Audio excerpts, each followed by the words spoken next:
This is Ellie. She's gonna be having her second baby soon. She just had the first baby boy, and he looks exactly like Max. He can't find the what is it, tit?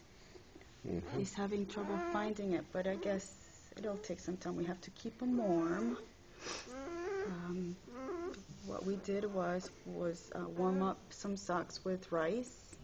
That will keep them warm, but I have to go warm up a couple more in case the other ones come out soon. Ella's a little nervous. She doesn't really understand what's going on, but she did what she needed to do when she had the first baby, so she knows what's expected, and she's been a very good mother.